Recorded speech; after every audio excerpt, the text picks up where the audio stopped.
तो third year में आते ही मैंने एक डिसीजन लिया कि अब से मैं डीएसए करूंगा और प्लेसमेंट की तैयारी बाकी लोगों से पहले शुरू कर दूंगा। मैं सुबह उठता 2 घंटे डीएसए पढ़ता, फिर 1 घंटा क्वेश्चन के लिए दिमाग खपाता, फिर 1 घंटा उस क्वेश्चन को समझता, फिर दिन भर रिवाइज करता, शाम को जिम जाता, जिम से आने के बाद मैं HTML CSS जावास्क्रिप्ट पढ़ने लग जाता, फिर रात को सारे दिन का रिवीजन करके सो जाता। अब ये वाला रूटीन मैंने काफी महीनों तक रिपीट किया, जिसके बाद मेरी लाइफ पूरी तरह बदल गई। एटलीस्ट ऐसा तुम्हें लग रहा होगा, लेकिन रियलिटी बिल्कुल अलग थी। मैं डीएसए शुरू करता, मेरे कॉलेज के एग्जाम्स आ जाते, मैं वेब डेव शुरू करता, मेरे कॉलेज के एग्जाम्स आ जाते, फिर मैं दोबारा 13वीं बार जब एरे शुरू करता, वापस कोई ना कोई प्रॉब्लम आ जाए तो मेरी कोडिंग नहीं चल पाई। और कोडिंग ऐसे नहीं होती क्योंकि कोडिंग मांगती है कंसिस्टेंसी, वो इतनी सी भी नहीं दे रहा था मैं। And till now I haven't done anything really. अब मैं बहुत बार कंफ्यूज हुआ कि क्या स्किल सीखूं, डीएसए करूं, एआई, वेब डेव, एआई या फिर आर्टिफिशियल इंटेलिजेंस। अरे बोलना तो दे फुप्पा। खैर, इन सब झमेलों में मुझे एक चीज समझ आई कि ये सब मेरे फालतू के बहाने थे। And also I was making videos लोगों की लाइफ को इम्पैक्ट करने के लिए, लेकिन क्या वो एक्चुअल में इम्पैक्ट डाल रही थी? हाँ, थोड़े बहुत लोग मोटिवेट हो जाते थे पढ़ने के लिए, लेकिन दिन में 2 घंटा पढ़ना, 2 घंटे की मेहनत क्या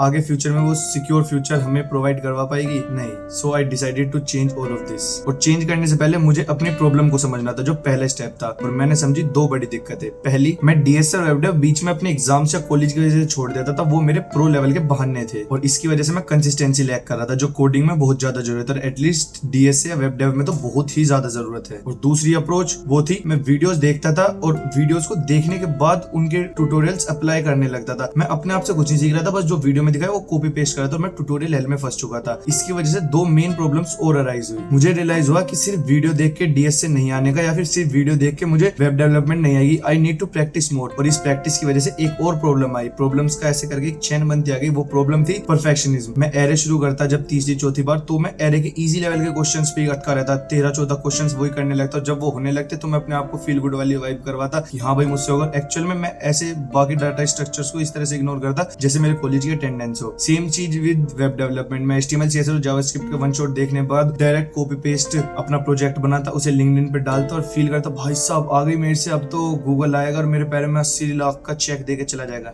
लेकिन लाइफ ऐसे वर्क नहीं करती और ये चीज मुझे बहुत लेट रियलाइज हुई। और इन्हीं सब दिक्कतों के बाद मैं अब तक भी इसी चीज में कंफ्यूज था कि मुझे डीएसए करनी है या मुझे मर्न करनी है, या फिर मुझे अपनी इन सभी प्रॉब्लम्स को टैकल करना है, जो कि थी consistency, tutorial and etcetera. And now here I am. तो पिछले 1 हफ्ते से पूरी तरह रेस्ट लेने के बाद मुझे रियलाइज हुआ कि मैं जो कुछ भी कर रहा हूँ उसके पीछे का मुझे मोटिव ढूंढना पड़ेगा। फॉर एग्जांपल, अगर मैं डीएसए पे अच्छे ज्यादा फोकस कर रहा हूँ तो क्या मेरे कॉलेज में गूगल, माइक्रोसॉफ्ट जैसी कंपनी आती है? नहीं। या फिर मैं प्रॉपर मर्न या फिर उससे भी बड़े लेवल के वेब डेव पे फोकस कर रहा हूँ तो क्या मेरे कॉलेज में उस लेवल की कंपनी आती है? Pretty much yes.